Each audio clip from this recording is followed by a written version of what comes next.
We talked for hours.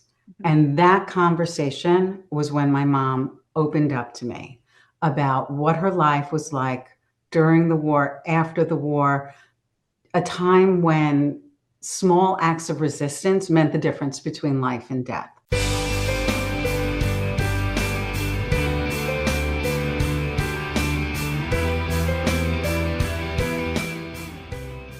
Welcome to our latest episode of Book Reporter Talks To, where our guest today is Sharon Kurtzman, and we're going to be talking about her debut novel, The Lost Baker of Vienna, which is a Book Reporter Bets On selection. I read this book a couple of months ago, reread parts of it to do this interview today, and reminded me how fabulous the book is.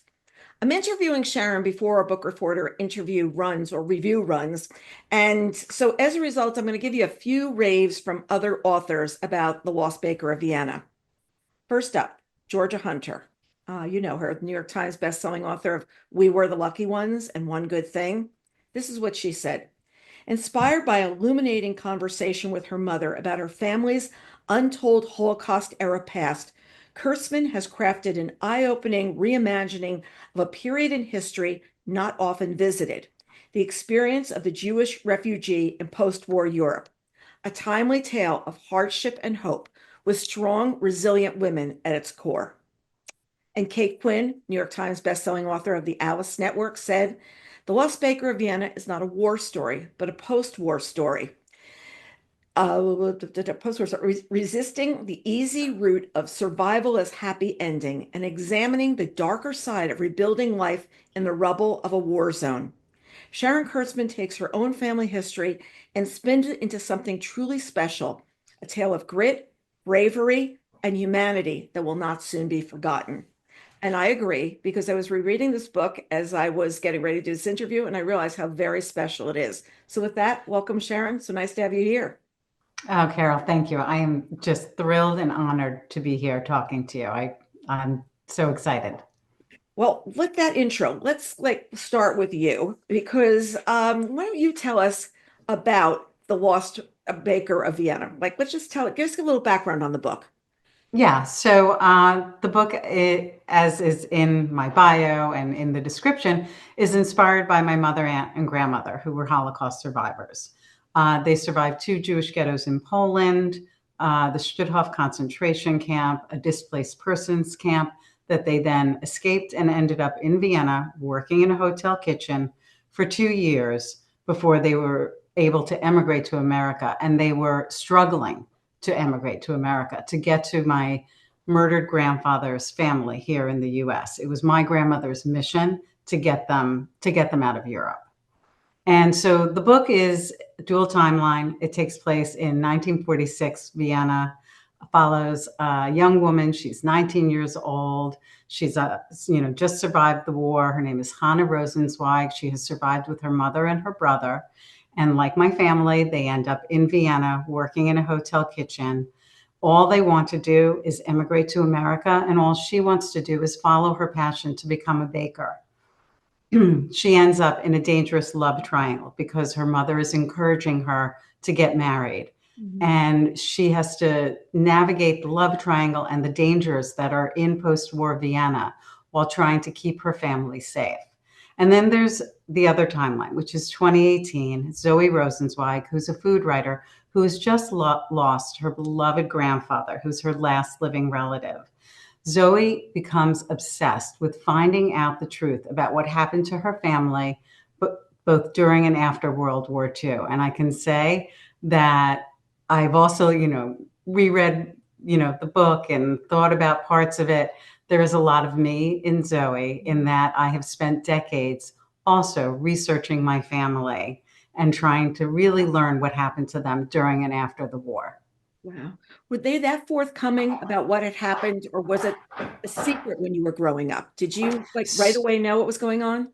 So I always knew that my mom was a survivor. I think when I was really little, so you can see behind me, there's a photograph there. That's my mom at 4 years old. Mm. And the only reason I have that photograph is because it was sent to relatives here in America.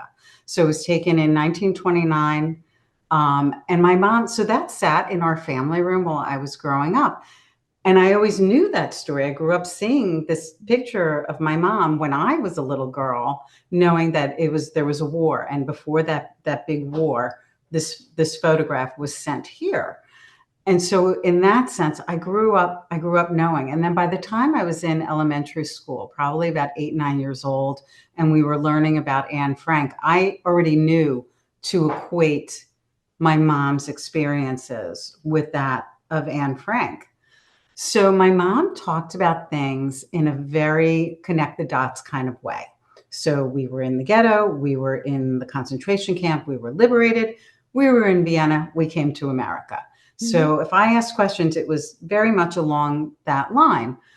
And so especially the part, we were liberated, we were in Vienna, we came to America. In my mind, growing up, that happened over 3 weeks. And everyone's wrapped in fuzzy blankets and put on a ship and sent to their loved ones. Wow. And, not until I was in college, I came home on a break. I was taking a class my sophomore year in Judaism. And I came home and I was going to interview my mom for a paper. And we sat down in the kitchen and started talking. And we talked for hours. And that conversation was when my mom opened up to me about what her life was like during the war, after the war, a time when small acts of resistance meant the difference between life and death. It was the first time I heard details about the Vilna ghetto, of how they hid for months when the ghetto was liquidated, specific instances. I learned about the second ghetto, which I never knew about, Kovno. I heard about how my grandfather, in part, had been killed. I heard the name of the concentration camp for the first time. And even though my mom, if I ever asked questions before then, what would happen? She would start to cry, and that was it. The conversation would be done. She couldn't go on. I didn't want to cause her pain.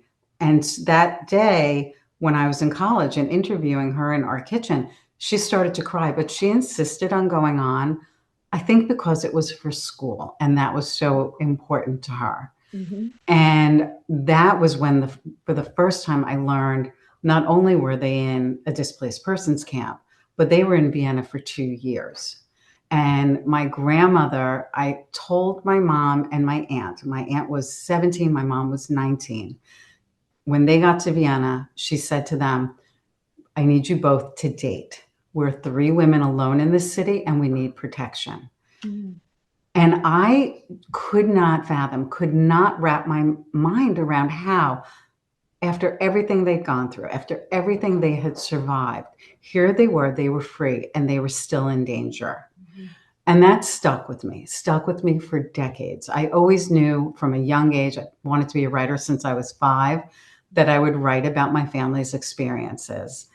And I struggled with how to do that, fiction or nonfiction. And then once I settled on fiction, just exactly how to tell the story. And it was that part, that is the seed for the Lost Baker of Vienna, because I wanted to understand why they were in danger, and so many what ifs. What if a woman didn't want to date at that time? What if she'd gone through all of this and wanted something different in her life? And that was the springboard for creating Chana Rosenzweig. While Chana is fictional, I have taken all of my mother, aunt, and grandmother's strength and poured it into this character. Chana's path through the war is my family's path through the war. She works in a hotel kitchen in Vienna the way my mom and aunt and grandmother worked in a hotel kitchen. My mother told me about black market dealers there, and some who were, nice enough fellows, like one who stole chickens at night from the farmers, only to sell them back to the same farmers in the morning. I love that.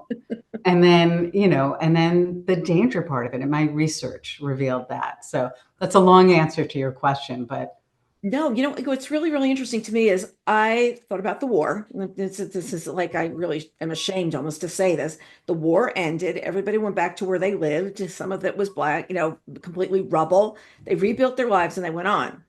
Well, I had no idea that some people went to Vienna. I had no idea that Vienna was actually sectioned, that there were different people in Right. control. And I want to talk about that. And really, like, I think that, people emigrated far more easily than they did. And I feel kind of dense saying that now after going through school and learning about the Holocaust and reading I've done through the years. It wasn't these straight linear paths that everybody thinks of. You, like you said, you got up one day, you went here, you went there, and then you moved on. There was all the Right. emotion and all the things that happened along the way. So let's talk about Vienna because you think you're going to be safe there. You're out of a camp. It's like, oh, Right. there, everything's going to be great. And you and I talk, I've already talked a few times about like there were different parts of Vienna. So tell me Right, about that. right. Yeah, so that was a big surprise in my research. While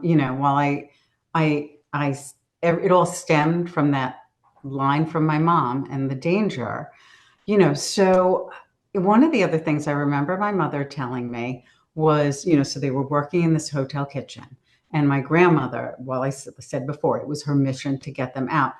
My mom said my grandmother went every day to a place called the consulate to try and make contact with my grandfather's family in the US Hmm. and was having no luck.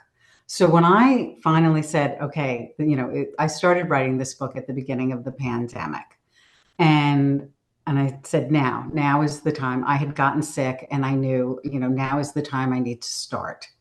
And when I started researching, so one of the big surprises was the way that Austria and Vienna were divvied up between the four allies, very much in the same way that Germany and Berlin were divvied up.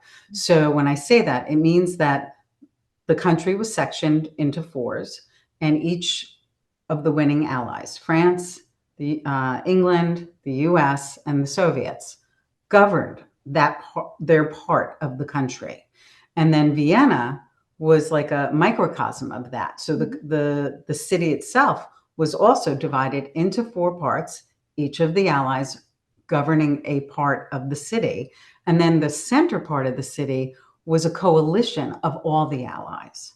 So it was difficult to navigate. There were people living in different sections of Vienna and different parts of the country overall who were trying to move sections for the hope of feeling and being safer in a section that was ruled by a different, by a different ally. Hmm. And so that was tricky to navigate as well. There were special papers, like inter-allied papers that helped you move around through the different parts of the city. And if you were to travel outside of the city to the countryside, which many people did. So one of the other big things that I learned is, and this was in Vienna, it wasn't per section, it was just widespread. There were unbelievable food shortages. There were housing shortages. I mentioned the danger. I mean, the danger comes down to there was a rampant black market, and to the point where black market dealers were robbing people in broad daylight of everything. And when I say everything, I mean their clothes, like down to their underwear. And then their clothes would turn out to being sold on the black market like an hour later. People would walk miles out of the city, like 5 and 10 miles out of the city into the countryside, trying to find food, trying to find, wood, from, abandoned buildings, like anything they could find for fuel, because there was a coal shortage as well. There were rations that I found, in my research for people living in the city that I think amounted to 700 or 800 calories a day. I mean, it was like, a tablespoon of oil and, an ounce or two of meat, like a pinch of sugar. I mean, it was tiny, the amounts. And so it's so interesting because I also remember my mom telling me they were working in the kitchen and they got so fat. And she laughed and thought that was the best thing ever. And I'm researching and I'm like, okay, how could that be? Now, yes, I'm sure they had much more than they did, even that little bit that I'm saying is more than they had in the Vilna Ghetto, in the Stutthof concentration camp, when they existed on watered down soup made with potato peels with the dirt and grit still in the soup once a day in the morning. So, but I got the impression from my research that somehow someone was helping them. Was it a black market dealer that one of them dated? I was told one of them dated. Or was it, whoever employed them at the kitchen? Were they able to get leftovers in this hotel kitchen? So several of the characters in my book stemmed from the combination of my mother's oral history and the research that I was doing. So you went to Vienna and you did research in, what was it, 2018? So yeah, you had come up with the idea of doing the book, but you didn't know how you were going to do it in 2018. So right. what was it like going back there? Are they forthcoming about this is the way things were, or is it been whitewashed? No, I found it. So I went in 2018 first, and I knew I was going to write the book. I knew it was going to be set in Vienna post-war, but I still didn't, there's so much I didn't know. It would be another full, almost 2 years until I actually started. And so for that trip, it was very much seeing everything, seeing the lay of the land, seeing the monuments and the history of the place. I did not feel like things were whitewashed at all. I mean, because I went back again in 2024. There's outside of one of the art museums I'm gonna space out on the plots where it is, but there's a remarkable and very moving monument against fascism there. And one of the statues there, it's just so, it's heartbreaking, it's incredibly moving to see, is of a man, and I believe he's wearing a kippah, and there are chains across his back. It's all metal, and he's on all fours on the ground with a brush cleaning the street. And that is something that happened after Anschluss, when Germany annexed Austria in March of 1938. Very quickly, the Jews of Austria and Vienna were subject to the Nuremberg laws and were not allowed to own, within weeks to a month, I believe, lost their businesses, lost everything. And some business owners were forced into the street to clean the sidewalks, to clean political graffiti that had been placed there, not even necessarily by them, and jeered at by pedestrians and other business owners, spit on.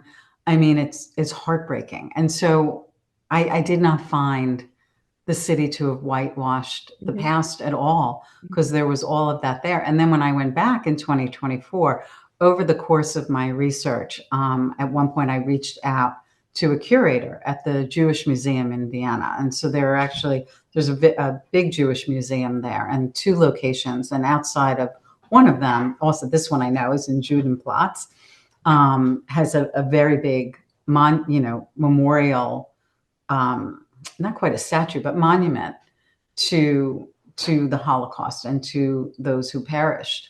And it's, within steps of actually the museum doors. So I reached out to a curator there whose expertise was in Jewish Holocaust surviving refugees who wanted to emigrate to America, because I had certain questions that, even though I reached out to the U.S. World War II Museum here, and I reached out to the U.S. Holocaust Museum in Washington, and I spent so much time on Yad Vashem's website, I reached out to her with certain specific questions that I couldn't find answers for. And she was amazing and reached back so fast, answered all my questions like boom, boom, boom. And we stayed in touch and corresponded, because other things came up. And so when I went in 2024, she and I met in person for the first time. And that was wonderful. And I can say again, it just speaking with her, it's it the past has not been buried. It's nothing. It had. I didn't feel that it had been swept away. Swept away what? Well, it was when I worked at magazine, the first editor in chief had rubbed the streets, and I remember somebody told me that later on. And one of Yeah. my publishers escaped in a coal car. And you think about Wow. these things, and you think about how life was and what people went through, and then came here and developed normal lives, like your mom, Right. and with Right. horrific memories of things that had gone on before, but the resilience to be able to move on from that and not be, I mean, so many people today, they talk about people are depressed, people are this, that, the other thing. When you think about what the people went through during that time, that could have completely upended them and completely ruined their lives for sure. But instead, there was this, I will overcome it. I will take this to the next Right. level. Right. Is- And that was important for me to Mhm. reflect in the book as well. As much as it, it centers in a lot of ways on my family's survival and, what they had to do to survive. But it is exactly that too. It is about their strength and resilience Mhm. and their ability to overcome what they went through, Mhm. to keep moving forward, to build new lives, to fall in love, to work, to have children. I mean, my mom and my dad, they met here in the US. They both worked for a coat factory. Okay. My dad sewed buttons and my mom sewed pockets. And so I always say, like, and somehow they stitched together a love story. They were together for 50 years until my mom passed away. Mhm. But after, starting out working in the coat factory, they opened a grocery store together, and still owned it when I was a baby. And my mom worked like alongside my dad, like Mhm. fully, so it's remarkable to me. I've talked with family members about that, just their strength, like Mhm. all that they were still able to do, and then Mhm. and build families. So there's, I'm sure and remember, there's a line in the book about build your life back. That's the Yes. best revenge. Yes. Yes. I pulled that line out. And it Yeah. comes up a couple of times, and it really truly is. It's what did you do, not just yourself, but for the rest of your family? How did you all work together? And how did you go forward and bring the joy back into your lives as well? Being the best revenge. And it was, I underlined in a couple of places because I said, you know what? That is the way people really did look at life. It's my bringing joy to myself, my family, or whatever. That's the revenge. You didn't get me, you know? Yeah, and for me, a way that I feel I was able to infuse that into the book is through the baking. That's Kana's passion, Mhm. and she, inherits that in many ways from her father, who was a baker. And baking it's a creative outlet for her. Food itself, it's a sustenance for them, and it's how it's joy for Mhm. them. Mhm. And so those scenes, the baking scenes, are some of my favorite in the book. Researching all of the baked goods, the pastries, and the different techniques for how to make them, that brought me joy Mhm. in writing the book. So I feel like that helped bring it into it. For me, it helped take me out of some of the darker research that I had to do. And so I love that. And, I got to make croissants in Paris and make Mozart Kugel, which are, these little chocolate balls that are delicious in Vienna. So, all in the name of research. Let me go big for research around Europe. That's what I'm Right? going to do next week, you know? And it was interesting because the baking is such a big part of it, but also for her to go bake in the evenings.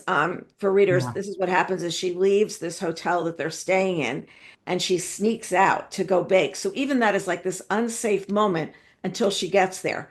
But while she's there, as much as you're having joy, you're also wondering, is somebody going to discover us? Is somebody going to see Right. the butter is missing or that this is missing? But then she's sitting there, she's baking with someone, and there's just the joy of the two of them being together, moving dough together, smelling what's baking and whatever. Yeah. And I feel like it's a total sensory kind of a book because you're seeing what people are seeing, what they're hearing, what they're tasting, what they're smelling, what they're touching. And I Yeah. felt like when I was reading it, that's one of the things that was so powerful is a lot of books have not included taste before. It's always been the taste of the horrible meal with, the worms in it. It's never Yeah. been the fabulousness of sugar again and what it tastes like and what it feels like. That's very interesting. Yeah. And so it's, for me, so I have a background in food writing. Food is so important to all of my writing. Come by, I always say, I love everything about food. I Yes. love eating it. I love making it. I love, feeding other people. And I love writing about it. And so I think I come back by that pretty honestly. So for my mom also loved food. I mean, if you came to our house when I was growing up, one of the first things my mother did if you walked in the door was let me make you something to eat. And my dad, so in the book, Zoe, who's the present day character, her grandfather worked for a food distribution company. And so that was my dad's career. Mhm. So my dad, worked for a food distribution company servicing grocery stores and supermarkets all over the tri-state area. And I really think my dad was a foodie like long before the term was coined. And he would bring home just different things from the supermarkets. I remember, oh gosh, I was 8 years old, and at the time I'm a much more adventurous eater now. I was a pretty picky eater when I was a little kid, but I was about 8 years old, and he brought home kiwi. Okay. Mhm. And I'd never seen it before. And so it's this little kind of fuzzy fruit, and you cut it open, it's green. And I think I was a little, I don't know, Dad. And he's like, give it a try. So there's a line in the book, you don't have to be hungry to have a little nosh. That's my dad's line. Good. And so, he gave me a spoon. We ate them at the time. We ate them with a spoon, Mhm. and it was delicious. And I cannot look at a kiwi without thinking of my dad, quite honestly. So, that sense of adventure and trying things Mhm. with food just was always, I think, with me, and certainly as an adult, and bringing that into the book in every way, especially with taste, because Mhm. that's, it's when you're trying something, it's something new, something you love. The character. I mean, Hannah's been starved, Mhm. so it brings me back to, and I cannot remember who the first person was to say this. It was not me, but just, history tells what happened, Mhm. and historical fiction tells how it felt. And so my goal in this book, what I wanted to do was show how all of it felt, Mhm. the touch, the smell, the taste of everything Yeah. there. And that's exactly what it does because you feel like you're in the kitchen, but you also feel like you're back in the hotel and you're between the two places and what's going to happen. And what I also loved is how close Zoe was with her grandfather, like how completely, and he passes away at the beginning of the book. Like, spoiler alert, everybody, it happens really in the first couple of pages. Yeah. Okay. Yeah. So as a result, like you're really feeling that she has this love for him. And a lot of times that if someone was foreign, kids didn't want to be part of somebody who was foreign. They didn't want their parents to be foreign. They wanted parents to be American. And they wanted Right. everything to fall. Am I crazy in saying that they didn't want their parents to be different. They wanted their parents to be like everybody. And it was so interesting to see Zoe's relationship of wanting to know so much about her grandfather and her devotion to him. Yeah. I think that really hits home for me, your this question, which is terrific. Yeah. So I think I was able, or just it was second nature for me to write her in that way, because that's how I grew up. So my mom, my grandpa Aaron's accent is my mother's accent. Mhm. But I can also say, growing up, especially when I was little, and we moved towns when I was 8 years old, and I remember being in my new town, and really, for the first time, understanding that my family was a little different Mhm. because other kids, not in a mean way, Mhm. would comment on my mom's accent, Mhm. and, I was, whatever, 8, 9, 15, 16. You just want to be like, I just wanted to be like everybody Yeah. else. Um, but again, I adored my mother. My mom and I were super close, and into adulthood. And I just loved, especially like sitting with my mom or sitting with my mom and my aunt who had the same accent. My mom was blonde, just like Chana. My aunt had dark hair, kind of like mine.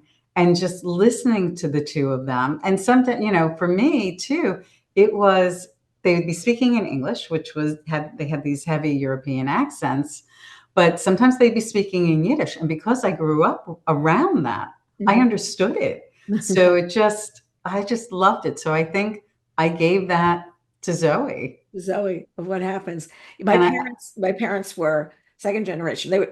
My grandmother and two grandfathers had grown up in Italy. And my other grandmother was born here. yeah, But it was really interesting because they had like Italian, they'd speak Italian to each other every once in a while.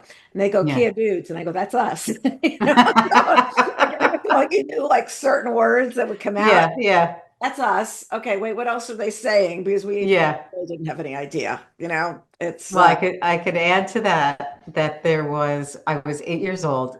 I This was a very memorable moment for me. Grew up understanding Yiddish because my parents also used to speak it when they didn't want my brother and I to understand.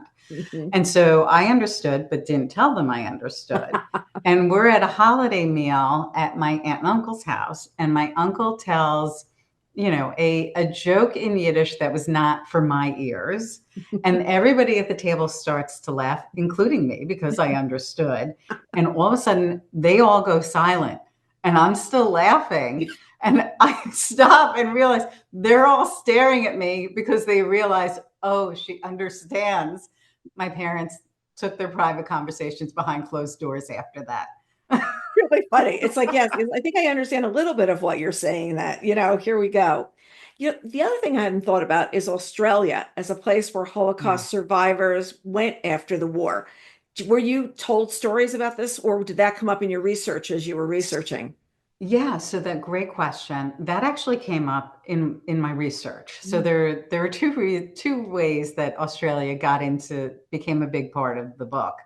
One was the research. So after the war, they were one of the countries that I don't want to say opened their doors, but extended how many people, their quotas for how many people. They wanted European people, Mhm. survivors, refugees, to come into the country because they wanted workers. And so that was like a big reason of why I had,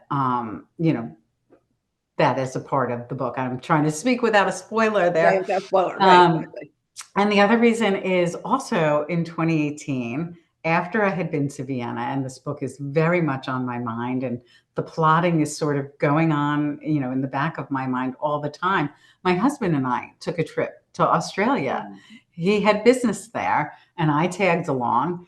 And I was in Sydney going to see everything. And I just knew in my gut, this plays a part in this book. I don't know how yet, but I know it. I know it's a part of it.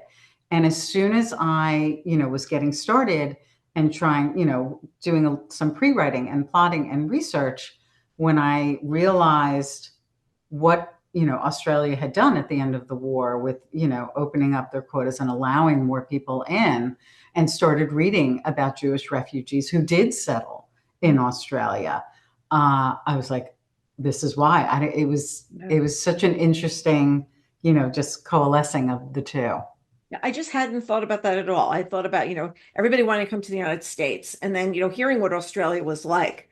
So, okay, it came to writing a novel later in life. We're both 27 now. Right. We're both 27 And now. holding. And holding, exactly.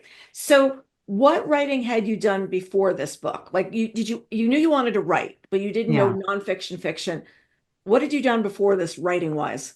Yeah, so I actually was a screenwriting major in college. Mm. And then that led me into working in television marketing for 9 years. And then I left doing that when I had my first child. I was a stay-at-home mom. And so it wasn't until my daughter was 5, my son was 2, that I wanted to be a writer since I was 5 years old. I crayoned a story about a family of ice cream cones in kindergarten, and my teacher laminated it and put it in the school library. And I Mm. think at that time I was like, oh, it's so easy to get published. I'll just, I'm 5 years old and I have a book. And so while I was working in television marketing, I also was writing screenplays and Mhm. trying to get those off the ground. I came close on one or two of them here and there, but then nothing happened. And so then, my son is 2, my daughter's 5, and I'm living in North Carolina.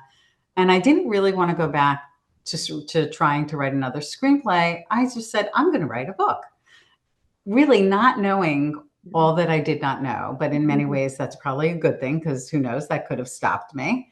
And so I dusted off one of my old screenplays and I turned that into a novel. It took me 7 years. And then, we'll flash forward. I wrote 5 manuscripts, completed 5 manuscripts before The Lost Baker of Vienna, Wow. over 20 years. The fourth manuscript got me my first agent. She ended up leaving agenting like about a year into our working relationship. We parted ways amicably. I got picked up by another agent in the agency. I wrote another book, but both book 4 and book 5 went on submission, died on submission. I ended up parting ways amicably again with the other agent. And then I was writing The Lost Baker of Vienna, and I just had to write. I definitely had a moment, probably about a year into writing that book, when I parted ways with my second agent because, the other book had not sold.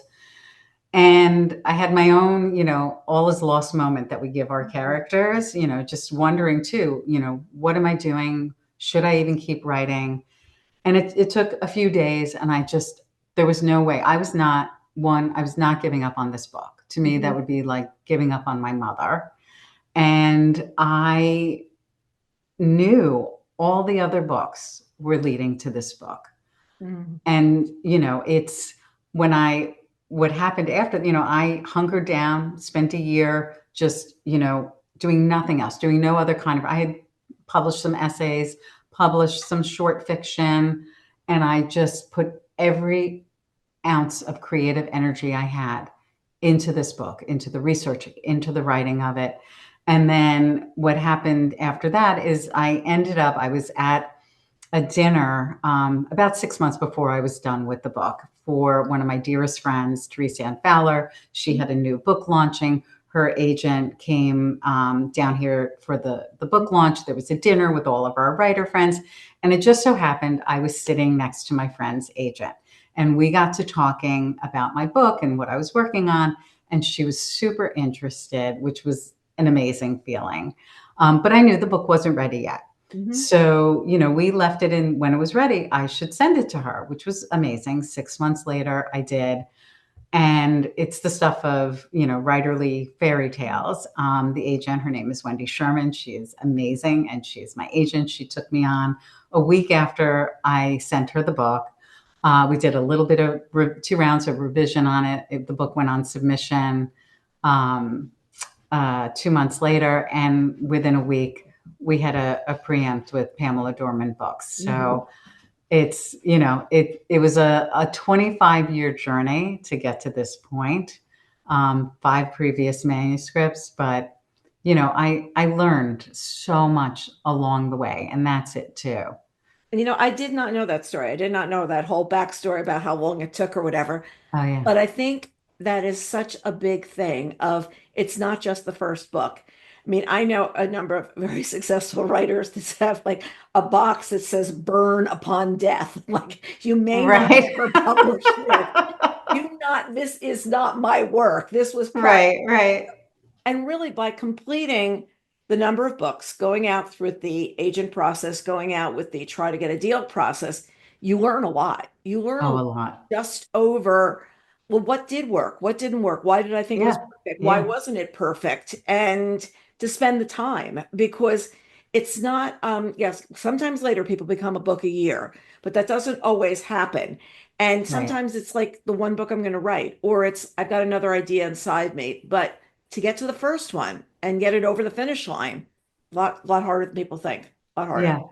Yeah. I mean, I conservatively over the first four books and querying, um, probably about 350, rejections. Right. I've been asked, like since my book deal a number of times, why didn't I write this book, 10 years earlier or 15 years earlier?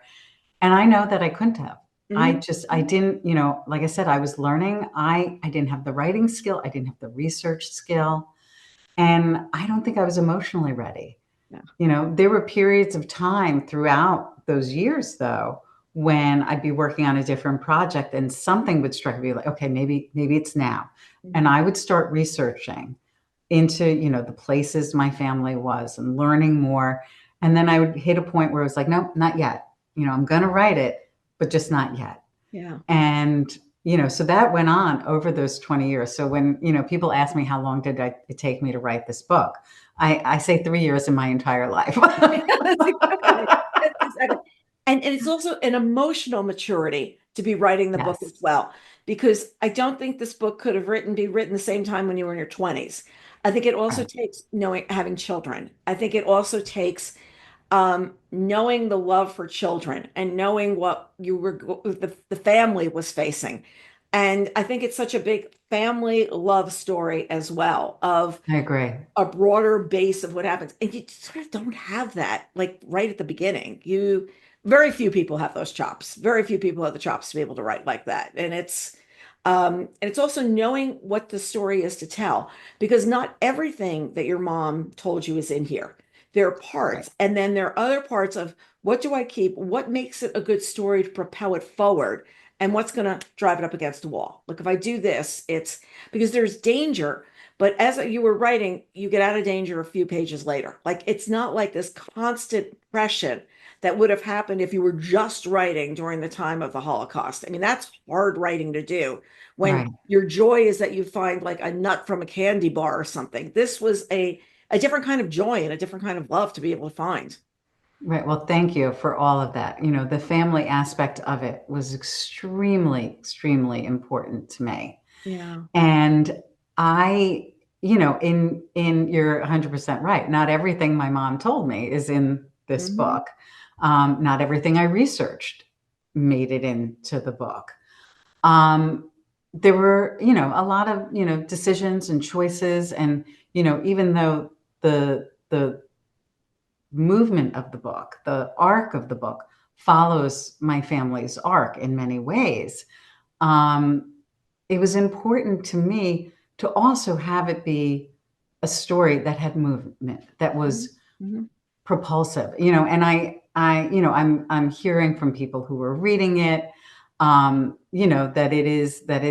they can't put it down, Yes. that there's, suspense, that there's mystery.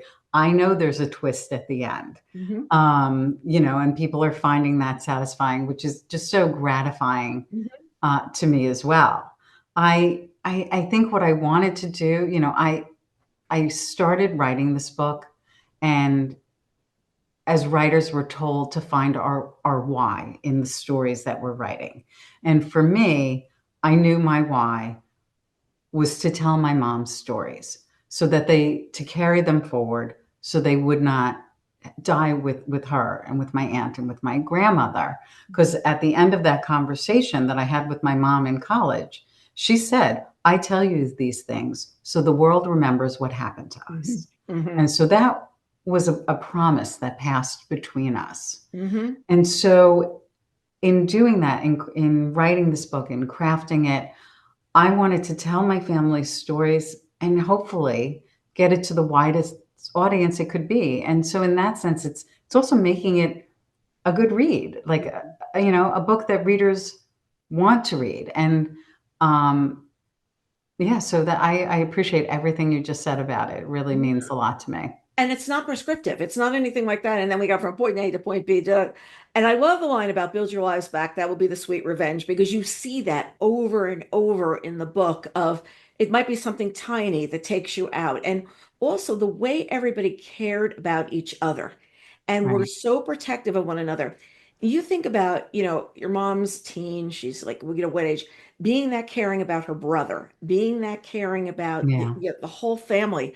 And you think about so many kids today where that's not like what you see. Like it's like, oh, I want this and I want that. And this was a real communal take ourselves forward kind of a thing.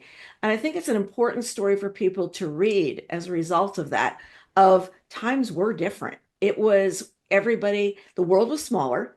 What you cared about was smaller. What you cared about was deeper. It went like this, and what you cared Yeah. about really, really mattered. So, Yeah. uh, Well, my mom and my aunt were incredibly close, so I come from a very close-knit family. right. I married into a very close-knit family. And, even now again, I have to talk without spoilers, but, I have my book launch coming up, and, I have so much family coming in. I have Mhm, cousins who are coming in from all over the East Coast. My mhm. children are coming in for it. It's just, so in a way, it's life mirroring art. Right, right. And you always knew that, okay, did you always know that you were going to have Zoe? Zoe's a character from 2018, Chana, which Yes. was older. Did you always know those were the two time frames? And did you write one's complete story before writing the other one, or did you go back and forth and mesh? Great question. Yes, I always knew there was going to be a younger present day character, because I also one of the things that was really important to me was to show the haunting of the Holocaust Hmm. on the generations that followed. Hmm. And in a sense, the Holocaust and war and the devastation of war, and I know in my description it says, reverberating through the generations.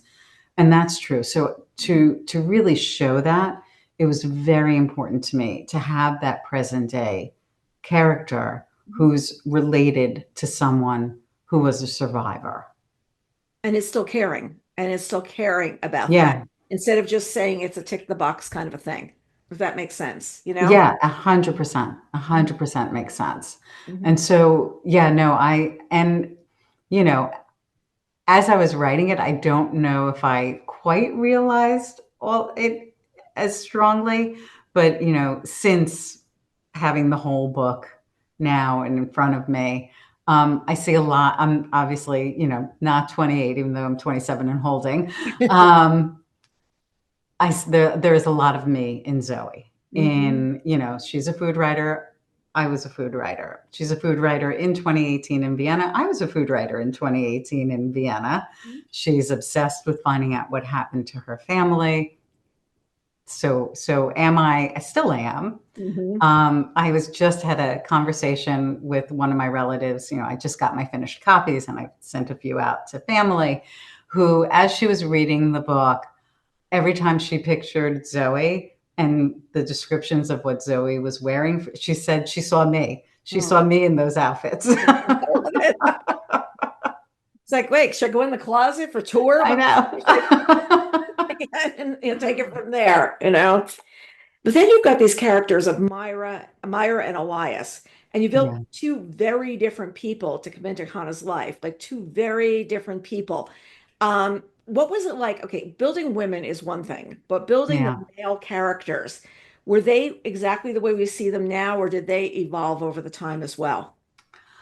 They, so they are very similar to how they initially started out in my first draft of the book. There may have been a little bit of tweaking here and there, especially, in later revisions, but they pretty much are who they were. Hmm. So one of the most, interesting things, along the, talking about writing process is the very earliest drafts of this book, like my first draft, and then polishing that up. I actually told the historical story through the points of view of these two men. Mm. rather than Chana. There was always a love triangle.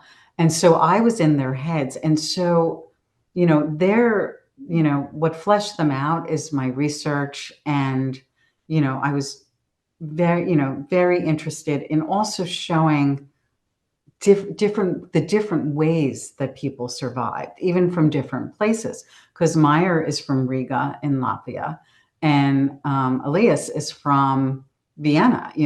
Having grown up, as a boy, Jewish in Vienna, and showing those experiences as well.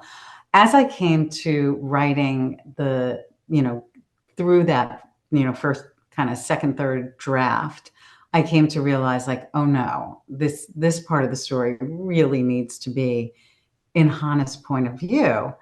And, so I did a major rewrite, but, I feel, and you can tell me, that those two male characters are fully there on the page.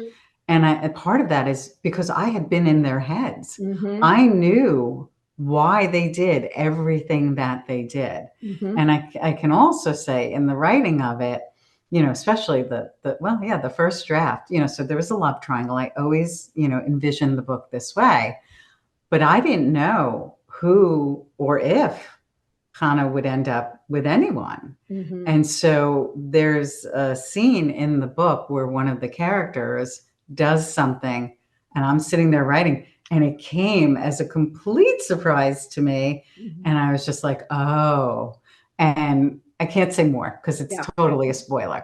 Yep. But yeah, no, they they are who they are and who they were.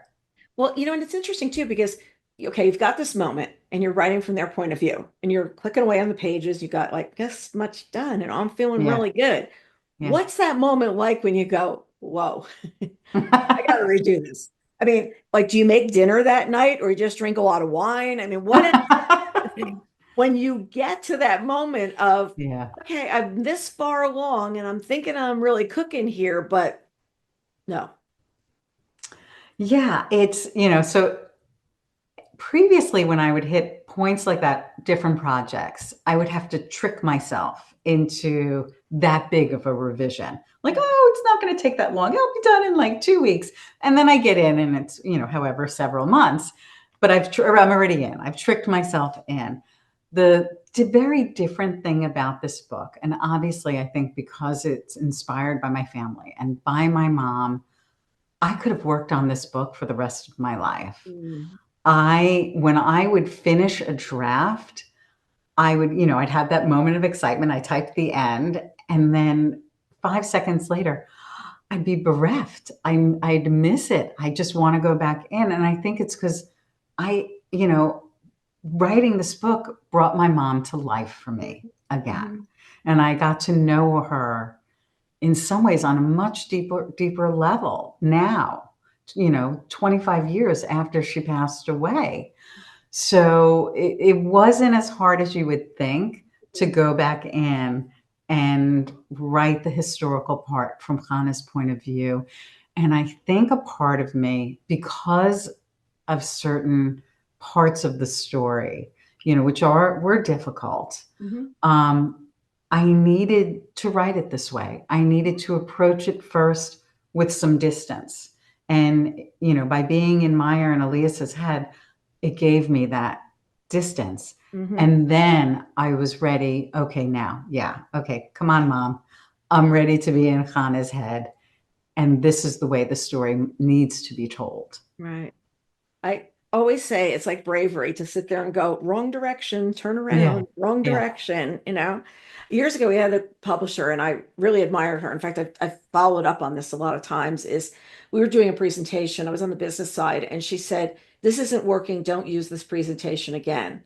And I realized that took real guts after we'd spent all these weeks making this presentation to say Right. it just doesn't work. And there are a lot of times where I'll be sitting evaluating something we're doing at the company, and I'm like, you know what, this is just not working. Like, just let's not do this anymore. And I followed that a lot through the years. I mean, we had 7 sites at one point. Now we have 2, but they're all reasons of why there were 7 and now they're 2, and why we did what we did, and the turns. I'm like, but you couldn't have foreseen, like, oh, don't do that. That's because it all got you to the next Right. place. So you writing these characters the way you did, you're right. They are really super fully formed. Thank you. They're not people that just jump on the page. They're people that belong there and are moving the story as well, no matter good, evil, or whatever of what's going on.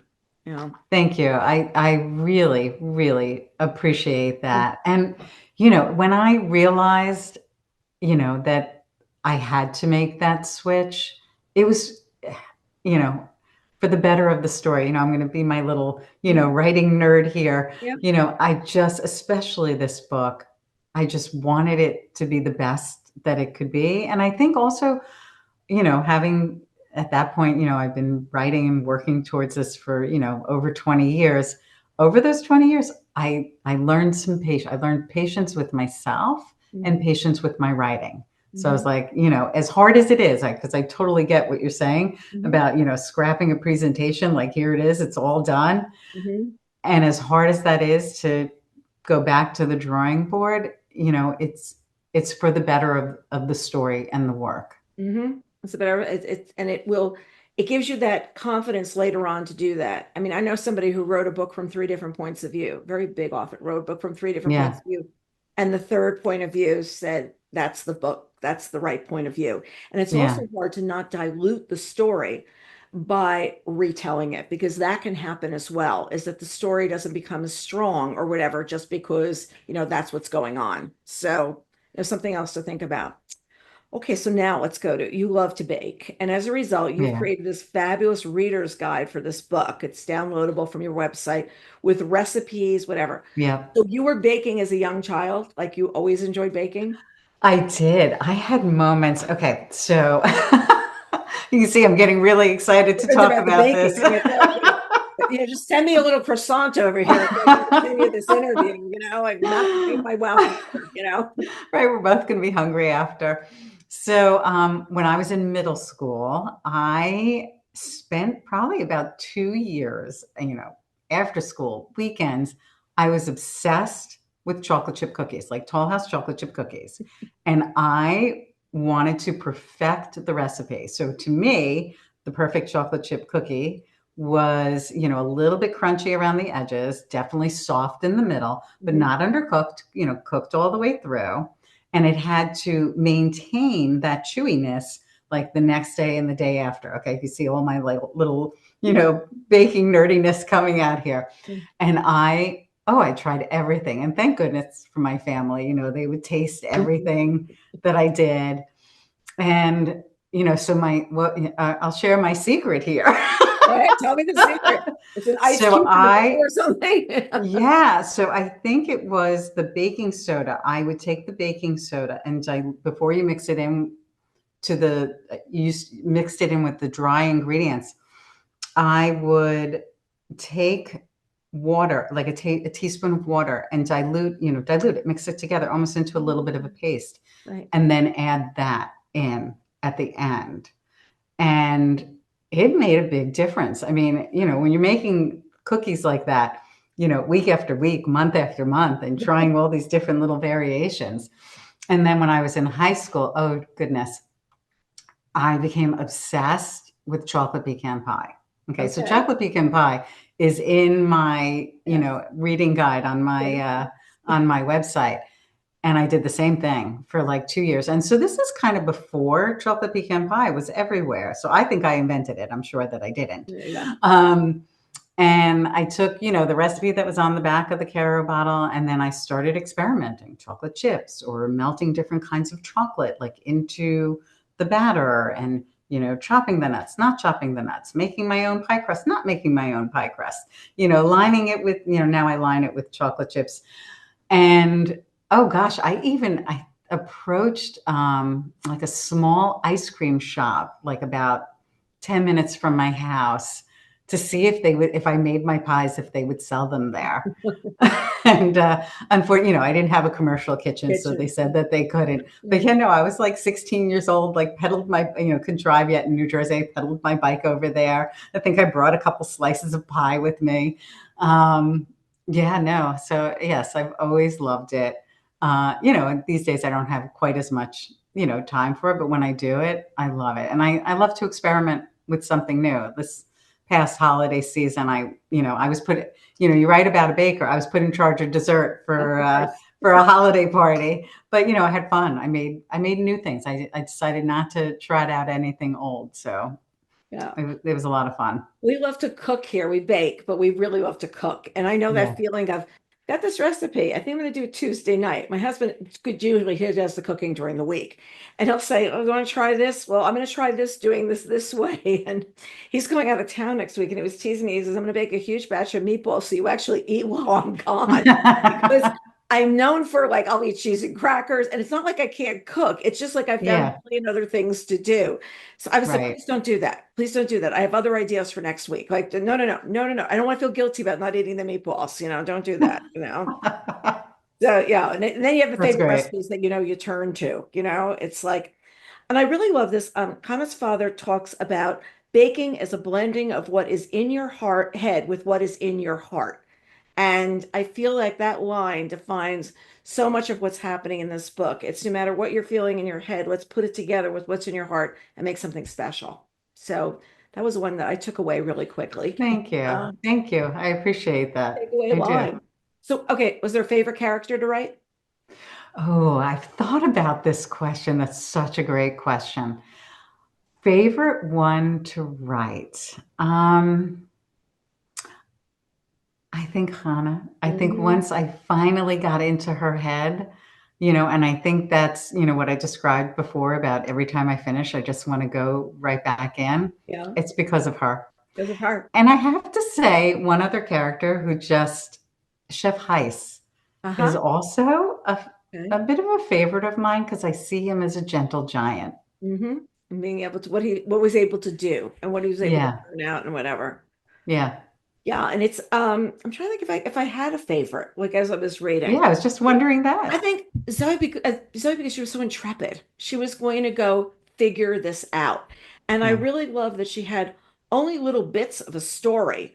And she's doesn't have a lot of money. She's not making a lot of money doing food writing. She's given this assignment that sounds absolutely crazy that she's going to have to go fulfill. And she wants to do it, but nothing's easy for her at that point. Like Right. nothing's coming Right. easily. And I think I liked her spirit of trying to figure out and why she was doing it because she'd been so close to her grandfather. I think that was a very Yeah. interesting part of the story. So, Yeah. I love her too, I have to say.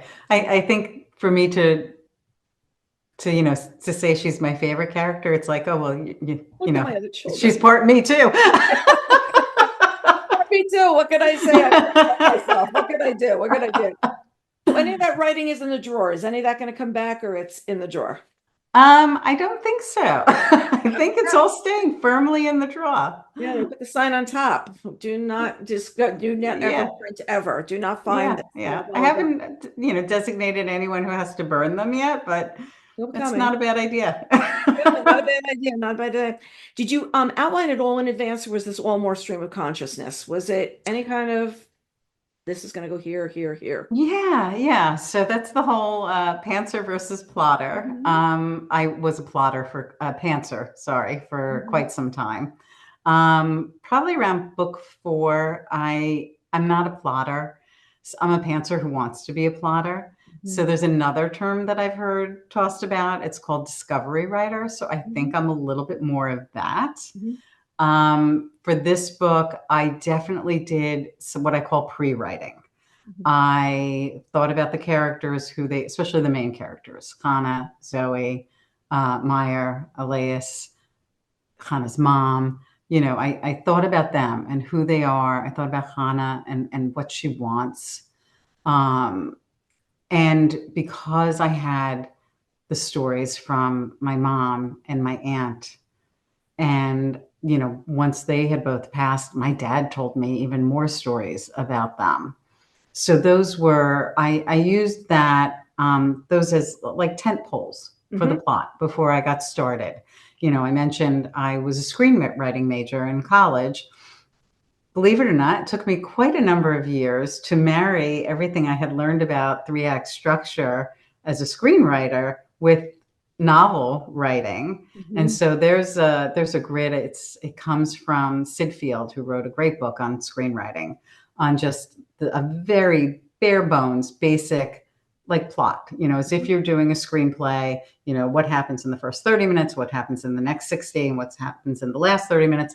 So, I've also read, the Save the Cat novel book. But I use what I used to use for screenplays when before I start a new novel project, I take out my a sheet of paper, draw my line, as if it's a screenplay, except it's pages instead, and I map out the plot points. And then I go, and it's not an outline per se, and I always leave myself the freedom Mhm. to let the story go where it needs to go. Right. This, it's different in screenwriting. One of my friends used to write sitcoms, and she said the rule of three. Three things are happening. And I still watch those shows and figure out, oh, Yeah, there's one, there's two, where's three? Oh, here it is, and they've all got to get resolved in what's really like 40 minutes. It's not even right, 60. It's all got to come together and happen. And I think that sometimes watching, I see a lot of like, wait, that's how they did that. That's how they came that together. And I'm fascinated. I watch as much as I read, believe it or not. yeah, I really yeah, watch a lot. And as I watch, a lot of times I'm trying to figure out, okay, this person was an author. Now they're a screenwriter writing this. What skills did they take? And I've interviewed some people who did both. And it's very interesting to see how it does infuse their writing going forward because you're seeing it's got to be tight. It's really got to be a lot tighter than you're allowed on the prose page. right. It's not a lot of detail. It's like get them from point A to point B. There we go. There we go. So was the title always The Lost Baker of Vienna? Just Oh, that's such a Carol. good question. That's such a great question. So no, it was not. For a long time during the drafting, I did not have a title. Um, I think on the document, I called it Displaced People for a while, for a very long time. When I can't even remember what the title was when the book went to Wendy, but it actually went on submission as The Lost Baker of Vienna. Mhm. Um, and I love it, but I also, I know I have friends who've been published that you can't get, too attached to your title because often they change. Um, and I kind of kept waiting. I mean, everybody loved it, so no one, at no point did my editor say like anything about the title, but I still just kept kind of waiting and wondering. And then I remember when I got the cover of the book, I just fell in love. Just, I love the cover Mm-hmm. so much, Let me check so it out. much. Gotta get the right one. And Look at hers. so I got the email from my team, and I ran upstairs with I had on my phone to show it to my husband, and we're both so happy. He loves it. It's beautiful. I'm so excited. And all of a sudden, I was like, "Oh my gosh, we're keeping the title!" And I was thrilled. It is. It totally works. It completely works because there's so much to uncover in the story. This is historical, but it's also there's a mystery, there's life, there's a lot in it. And I think when you pick it up, it's like Lost Baker says something, and then from Yeah. there, where do we go? Where do we go? So the audiobook's narrated by Rachel F. Hirsch. And what about Yeah. her voice captivated you? What made her say, "Oh, that would Oh, work"? yeah. So that what an amazing experience to just, be involved in that. I'm a big audiobook listener, Mhm. so it was really important to me. So from the first sample that I heard her do, um, I felt I didn't feel like I was listening to someone narrate. I Mhm. felt like I had just been dropped into the story. And that was amazing, Mhm. So she just nailed it, you Mhm. know? Zoe, Grandpa Aaron, the accent it was just perfect, and it's a man, so I'm not listening to my mom, but it was so familiar to me. Mhm. And then, hearing her as Chana, it's just she got it. She Got it. just got it. And as an audiobook listener, you have a trained ear. of you know what you want. You know what you Yeah. not going to work. Because you know that sometimes you pick up an audio or start listening to an audiobook and it's not the right narrator and just can't do it. Like it's just Right. this is Right. going to work. I'll pick up the book instead. Sometimes I'm doing both. Like last week, I was listening to a thriller and I had like a couple of chapters left and I wanted to go to the health club. So I grabbed the audiobook and I listened to Yeah. it in the car because I said, no, no, no, I've got to finish this up. What am I going to do? But it's, Uh, just to say, like, oh, let me hear the reading yeah. experience at the same Oh, time. I've done that too. Also, switching back and I do that all the time too, because it just depends. Like I say, I'll be, I'm going out for a walk or I'm going to the gym. Right. I want to listen. I'm dying to hear what's going to happen next. But then I come home and then I just want to read the book. But it's important for them to have chapters on it too, because the chapters Yeah. have got to coincide with the audio. And that's something I've seen recently that Yes. I'm very attuned to. Because a lot of times the book doesn't have chapter numbers on it. It doesn't have what's going on it. And you're Right. completely lost when you try to do the pickup run to the gym. Yeah. It's an art form. It's a true Yeah. art form to be able to do that. And Oh, now I agree. you also recorded your author's note. What was it like I to be in the did. booth doing that? Oh, Carol, that was a thrill. Really amazing. So I'm tone deaf. I cannot sing to save my life. So being in a recording studio for me, never did I ever imagine I'd be doing something like that. So having the opportunity to record my author's note, which is also very much about me and my mom, was really important to me. And just being there, the headphones on and the engineer, and I got the director in my ears. That was a life experience. That really was. Everything about it. I loved it. It was a really fun day. And you just remember that stomach noises do interfere with audio. Who knew? Who knew these things? You had no idea that was going on. I think I was too nervous and too excited to eat. I think I had my coffee and off I went. They usually say something like, oh, could you stop? Your stomach's gurgling. Do you need to eat? Da da da. So you were good. So you're a pro, right off. So are you working on something new? Is there something new? Yeah. Yeah, there's something new. Yeah. Yeah, this is good. I'm a writer. I keep writing. So yes, I'm working on a new historical novel. I am super close to being done with the second draft and very excited about it. So I'm still holding it pretty close to the chest, but I can say this. While The Lost Baker of Vienna is mostly a post-war story, this is mostly a pre-war story. Hmm. It is focused on two Jewish sisters in Austria and how the annexation of Austria by Germany impacts them and their lives. Before the Yeah, war even breaks out. yeah, Yeah. yeah, because that was in 1938 in March. Hmm. My listeners might have heard me tell this story before. My mother-in-law's father was from Germany, and Hmm. they lived in Germany. Him and my grandmother, they actually met here, and they had my mother-in-law here, and he wasn't happy here, and they went back to Germany, and they left in 1939. And when they came back, we were not Jewish, but they left in 1939 because he saw swastikas, he saw Hitler. But we got her passport and it's got the swastika on it. And her brother, who was one at the time, had his name just written onto the passport, like she was bringing him into the country with her. And when we look Wow. at how close the timing was of them leaving and him saying, I wasn't happy in the United States, but this isn't any better. Like this is the time to go. And when my his grandmother had come over, she had worked as a nanny housekeeper for family, and they gave her a dining room set as a wedding gift, like their used wedding, Wow. and I Yeah. have it here.